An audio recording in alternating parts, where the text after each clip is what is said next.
तो ट्रंप ने भले ही होर्मुज में बारूदी सुरंग बिछाने वाली जहाजों को उड़ाने को ऑर्डर दे दिया हो, लेकिन जब तक ईरान के समुद्री माइंस को पूरी तरह से हटाया नहीं जाएगा तब तक खतरा पूरा है। और एक दावे के मुताबिक इन बारूदी सुरंगों को हटाने में 6 महीने का वक्त लग सकता है, यानी तब तक अमेरिका की मुश्किल आसान नहीं होने वाली है।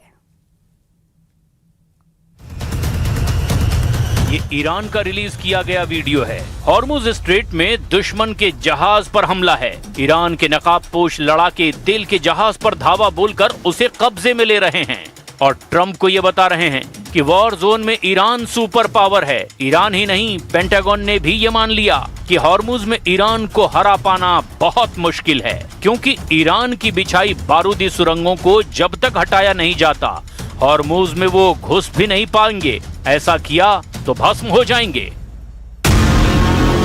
वॉशिंगटन पोस्ट की रिपोर्ट के मुताबिक पेंटागन ने अमेरिकी संसद को यह जानकारी दी कि हॉर्मुज से सभी बारूदी सुरंगों को पूरी तरह से हटाने में 6 महीने से ज्यादा का वक्त लग सकता है। अमेरिकी कांग्रेस को दी गुप्त ब्रीफिंग में हॉर्मुज में 20 बारूदी सुरंग लाइन होने का भी अनुमान लगाया गया। ईरान ने इन बारूदी सुरंगों को जीपीएस सिस्टम से लैस कर रखा है, जिससे उनकी लोकेशन बदलने पर फौरन अलर्ट मिल जाता है।